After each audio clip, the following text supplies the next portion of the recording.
You're watching Vancouver TV, where we show you what's happening in your city. We've got the latest movie reviews and access to your favorite celebs. From fashion to red carpets, live shows, and more, we cover it all, keeping you informed about your city and in the know about upcoming events. She's dragged. Okay, come on. Okay. Are you okay? I'm okay.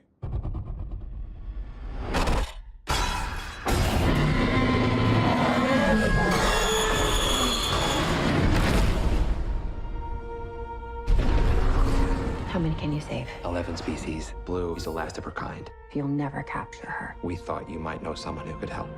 A rescue op. What could go wrong? Hey, Blue. You know me.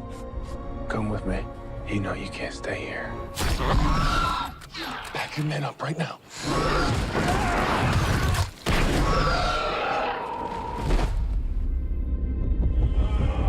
It was all a lie!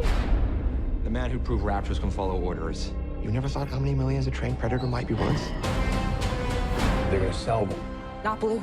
They need it for something else. What is that thing? They made it. This is the most dangerous creature that ever walked the earth. I say we shut this whole thing down. Hey, girl. You think what I'm thinking? Genetic power has now been unleashed. You can't put it back in the box.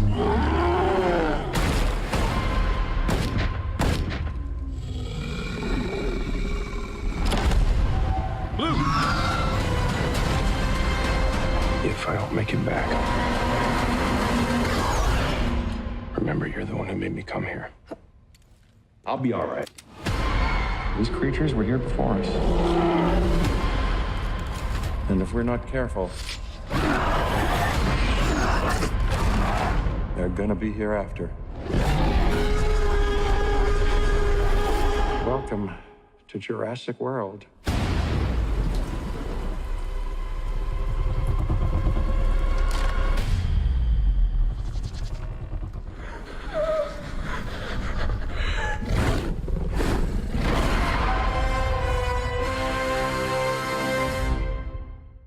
To win tickets to see this movie and other fun movie prize packs, visit www.vancouvertelevision.ca.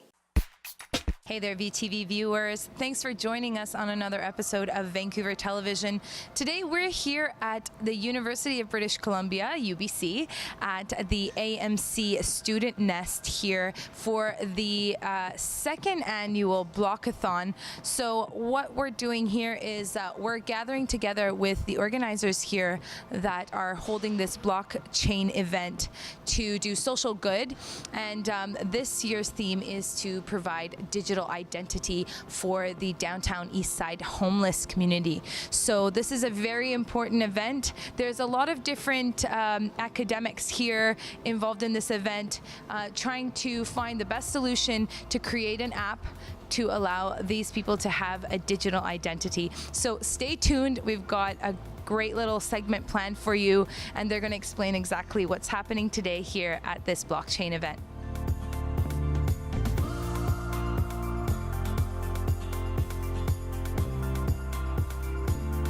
Hey guys, so I'm here with Kareem Alibai. Kareem is here with the Give Society. Thank you so much for being here. Thank you, Pegah. It's a pleasure to be with you here. Good to see you again. Thank you. Good to see you as well. So tell us a little bit about this UBC blockchain event. Yes, today's UBC blockchain campaign is all about creating a digital ID for the homeless, and that's the biggest challenge right now with the homeless when it comes to getting an ID. For example, if a homeless person won a lottery ticket without their ID, they can't claim the money. That's just one example. Right. Another is for healthcare. Mm-hmm. And if they were having health issues or there was an emergency and they needed medical attention, how would they be identified who they are? Right. So, the UBC students are here. There's a team of 8 students that are developing. They've been working all weekend, actually, burning even the midnight candle. They've been here for the last 2 days, coming up with some ideas and presentation. There's a panel of judges, their expertise in dealing with the homeless.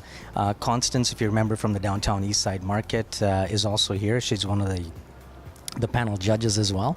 So they've got a bunch of judges right now, and they're doing the presentation and providing a solution for the homeless to have an identification system.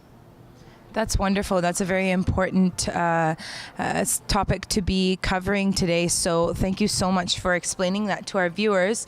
So what were the highlights for the rest of the day? So what are we doing later with this event? Well, later with this event, there's going to be a breakout after the presentations are done, and then the teams are going to be, biting their nails and pacing back and forth and having some pizza and pop and all that stuff while the judges deliberate on who the winner is going to be of today's competition.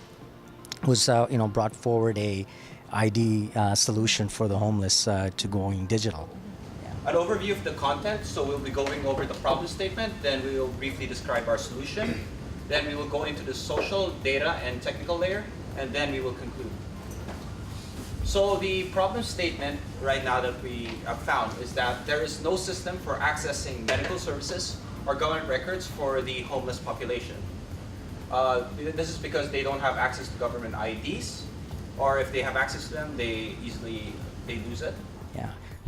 These type of events are, really important social events, things that people can get involved with when they're passionate about things like this, a catalyst for social change, something you can do as a community here in Vancouver, right? So this is happening at UBC. So has it always been held at UBC? Yes, actually, this is their second year. We've been with them from the inception. It's funny because when GIVE launched is when UBC Blockchain launched as well. Mm-hmm. So we did their event last year, and we've been doing their event this year. It's a little bit more elaborate, a little bit more in detail. We had a barbecue picnic for all the students on Monday during the long weekend. And the thing about that is also was that we got to Downtown Eastside Market, who hires the homeless to deliver the tents and the chairs and the barbecue. So we had, supporting the homeless in that regards as well. So UBC hired them for providing all those equipment as well. So this is the second event, and so the theme for this time around is developing or coming up with an idea, something that can be taken further in development of providing digital ID for the homeless. So, and what are some of the initiatives that you took with this event? Well, the initiatives that we took with this event is, number one, we're providing, the event management, right, from all the logistics to making sure that all the brains are, fed properly so that they can function and be able to provide their... That is very important. Exactly, to be able to provide their amazing, intelligence and make a contribution. So we've got volunteers that come from all different, backgrounds and also nonprofits. For example, we're doing an event for CARP, which is the Canadian Association for Retired Persons. So we have their treasurer and past president who's actually volunteering today to help with this, and on June 23rd we're going to be helping with their event. So we want to create that ecosystem, that synergy between other organizations to be able to come in and support each other. And so GIVE is really actually now coming to where we want it to come. And so that's the initiative we took to be able to engage also the students into a good social cause and be able to show them that there's other ways to also deliver in social good, not just technology, but there's other social aspects, like the seniors, for example, would be one, right? That's great. So, and how can our viewers know more about this if they did want to get involved, either with GIVE or, as a whole in this event? Right. Well, if you go to UBC Blockchain, if you search on that, you'll find their website. I think it's ubcblockchain.ca.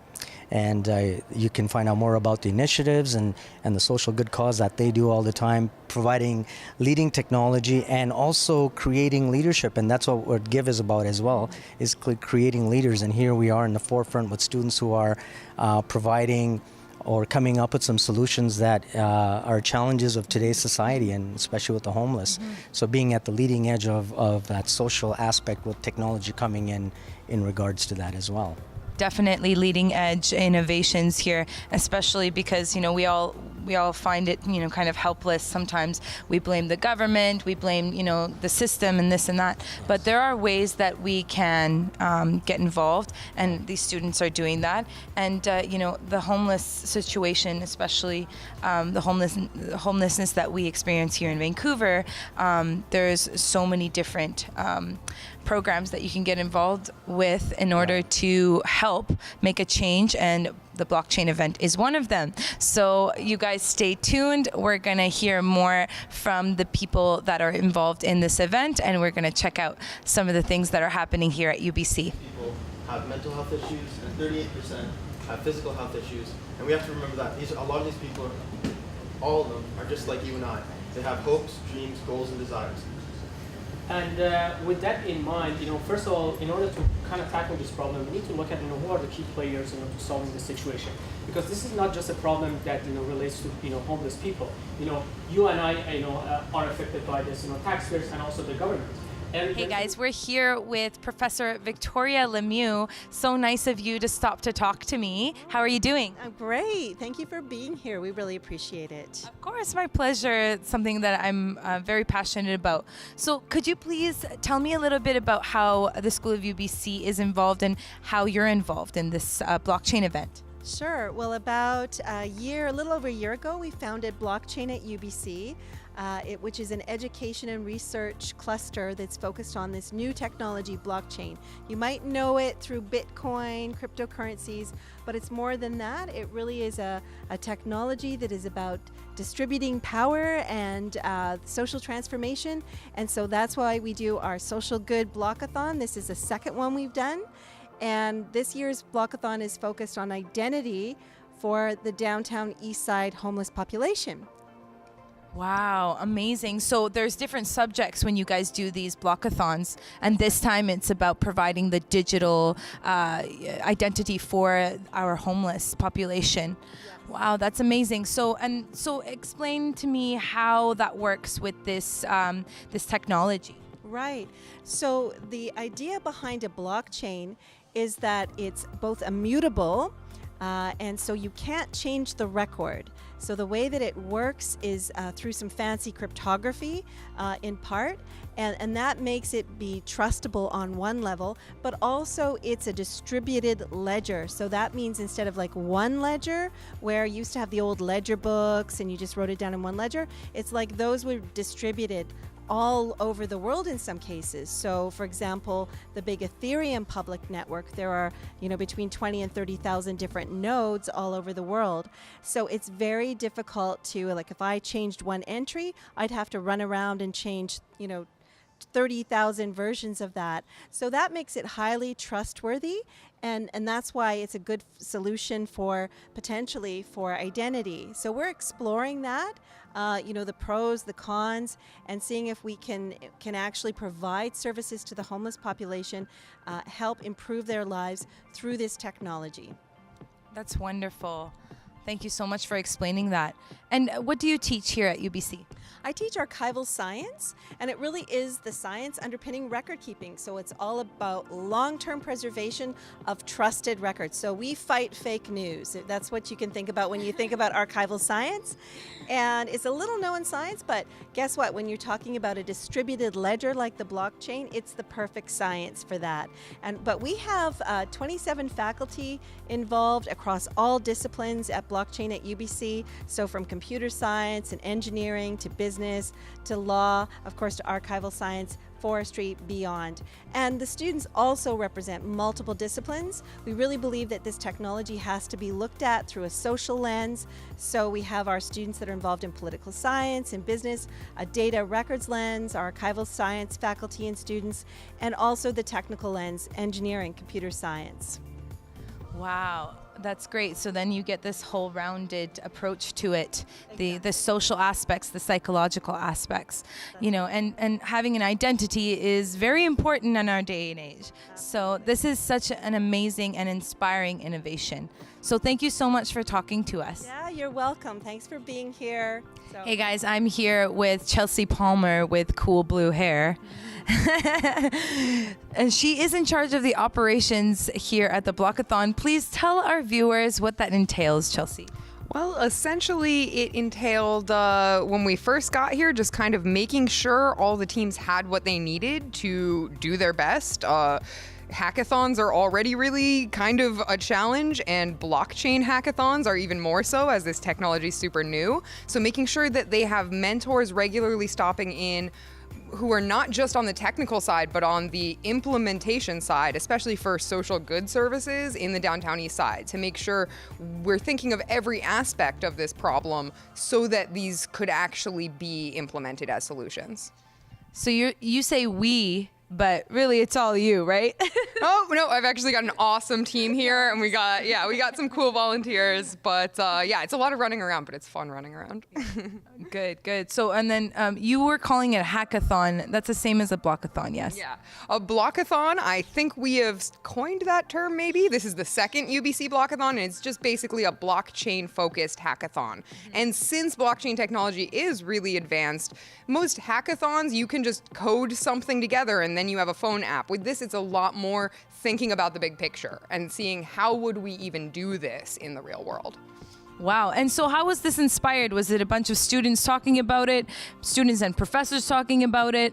How did this come to be? You said this is the second year. Yeah, our last one was in August, and I think Victoria, as with most things with blockchain at UBC, was the driving powerhouse behind this. She's just unstoppable, and I really appreciate that from the beginning, it's been the blockathons for social good. Each of the use cases has been focused on how do we help make the world a better place, make medical research go faster, help people who don't have access to resources. So Vicky has been really motoring to create an interdisciplinary collaboration, and the what was originally the UBC Bitcoin Club kind of started to fuse with the academic portion. So now we have all sorts of different groups collaborating together. And finding ways through technology to do social good. I think that's like something that we always debate about, the dichotomy that is technology. Is it good? Is it bad? Does it do good or does it do more bad? And this is just proof that you can do a lot of good, social good with technology. So thank you to you, all the students and the professors involved. And so do you guys kind of already know what you're going to do for the next blockathon? We don't, although Victoria pointed out we should just, with the energy of this one, kind of start that planning immediately. We have a lot of other hands-on sorts of community events in the blockchain space here in Vancouver, and I co-run a community commons downtown for free education in this space, learning how to code yourself and coming and hanging out with us. So it's DCTRL, DCTRL.ca. DCTRL.ca. That sounds cool. So where do you guys meet? I think I'd like to come and code. Yeah, we have a weird little basement. If you've ever walked the corner of Richards and Pender, there's a programmable light up sidewalk there, and that's us. We're underneath Bangtown Hair Saloon, and we have open meetups on meetup.com, and we're kind of like a clubhouse there, so it's fun. Awesome. All right. I'm ready to join the club. Thank you so much, Chelsea. This is so exciting, and it's something to be very passionate about, so I can't wait to see what else you guys have in store. So thanks for talking to us. Thank you so much. Cost of starting this will be roughly about $800,000 to $1 million, and we think we can save up to $65 million at the end of year 6. How are we going to do that? I think when we talk about additional revenue, that actually is reduction in the medical, legal, and food, shelters and meals cost. How much probably the government is going to save through bureaucracy, less manpower. I'll touch on this more in the Q&A section if you like to. And in the worst case, we still think this can be beneficial, but to a lower degree.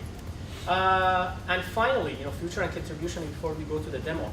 We think our solution can address 2 of the 3 main roots of homelessness. So the 3 main roots, according to a survey, was increasing rent, which I think no one in Vancouver can do anything for that right now. Hey there, VTV viewers. Thank you so much for joining us on another episode of Vancouver Television. We've learned so much from these academics about how technology can be used for social good. And thank you to everyone who was here at the blockchain event today. So don't forget to follow us on Facebook. And we'll see you next time on Vancouver Television. I'm your host, Pegah Ahani. Hi, I'm Ashley Davidson with Vancouver Television. Today we are here at the Body, Soul, and Spirit Expo at the Croatian Cultural Center in Vancouver.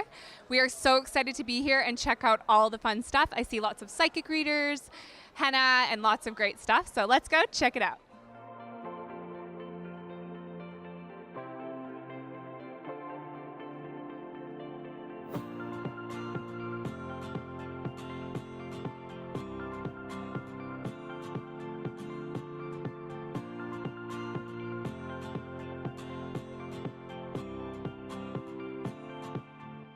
We're just with Sadir at Ohm Botanical. How are you? I'm doing great.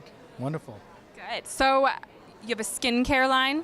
Yes, very unique skincare products. And my philosophy is if it is not safe to eat, it's not safe to put on your body because skin absorbs everything, right? Right. So let me show you how effective it is. So first step to good skin health is good cleaning. My face wash is 7 products in one. It's a cleanser, makeup remover, exfoliator, toner, detoxifier, inflammation reducer, even acne preventer. Now, first thing you notice is the products are not white. Any guess why? Why? Oh, because it's not bleached? Yes, you got it. Plants and herbs are not white, so naturally skincare can never be white. If you see white or clear skincare, run away. It's been chemically processed. So wet your face with water, rub with this for 30 seconds and rinse it off. In that 30 seconds, it does deep cleansing. It also exfoliates, but no grit. That's a paradigm shift, right? Yeah. How does it do that? Well, green papaya and pineapple, gentle enzymatic action. Because when you use abrasives, you damage capillaries, skin ages faster. You don't want that on your face. I think I need to get myself some of this. Yes. This even tones your skin, so you won't need separate toner. Pulls all the toxins out. Even reduces inflammation, so redness goes down. Kills acne bacteria on contact. So we guarantee, wash with this twice a day, you would never break out. Wow. And then you rinse it off. So now I need to rinse this. So here I'm going to use alcohol-free wipe. At home, you would use water. Yeah. And what other products do you have? Do you have some lotion? I'll show you. I'll show you in 30 seconds. Now this won't dry you out like other cleansers. So feel this hand and feel the other hand. Big difference, right? Yeah, big difference. Should even look brighter, younger, healthier. Okay. Okay, so we're just with Anita with Juice Plus. How are you? Great, thank you. How are you doing? Good. Do you want to tell us a little bit about your product? I would love to tell you a little bit about our products here. So Juice Plus has been around for 25 years making nutraceuticals. So it's whole food nutrition. Through capsules is our main line. So these are dried at such low temperatures, they're still considered raw. And this is 30 fruits and vegetables right here. And bioavailable. So instead of taking a vitamin, you're eating whole food nutrition, along with a balanced diet too. So, of course. Yeah. And we also have a children's health study. So for every adult order, kids get gummies for free.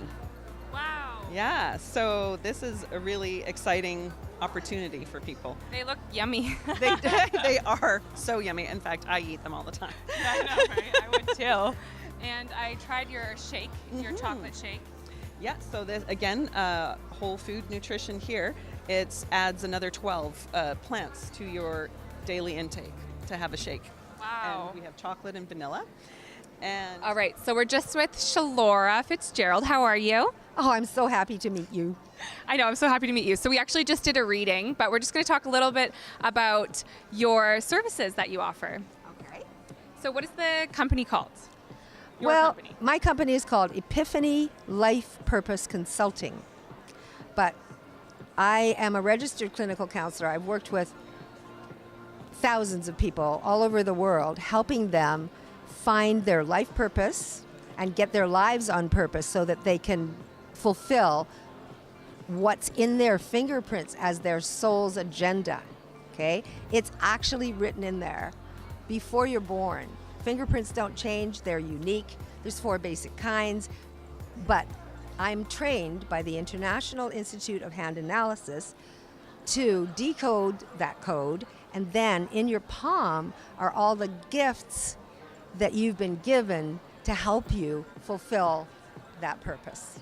And my vision for the world is everybody on purpose, knowing who they are and what they came here to be, what their right life is, so they're not, coming to me at 45, 50, 60, and they still don't know. Floundering around, wondering, working jobs they don't like. Precisely. You're so cute. So you want to get people on track, and you can read through their palm, and obviously you're very intuitive as well. But this is just a treasure map. That's really neat. The map is not the territory. So what I'm gifted at is you not only come in with a life purpose, you come in with a life lesson, and that's for life. So it's going to rear its ugly head until you grapple with it, come to terms with it, and make it your ally instead of your enemy. So it gives you oomph to carry on. Yeah. So when you see it, you're like, oh, there it is. Like, you don't have to, get all caught up about it.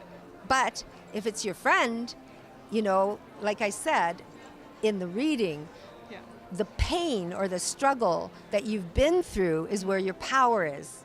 And that by really coming to terms with it and realizing I signed up for this. Yeah. Okay, I got all bright, shiny object syndrome. I thought, I'm going to have this great life where I can teach everybody about love. And oh my God, heartbroken, right? Yeah. And then the healing of that is where the wound was, is where your strength is. Mm-hmm. What card did you get? Strength. Yes. Your angel card was strength. So yeah, and usually, so for anyone that doesn't know what angel cards are, you pick a card and then whatever comes out is basically a message from your angel. So she's gonna pick one right now and we're gonna see what she gets. Dun da da da.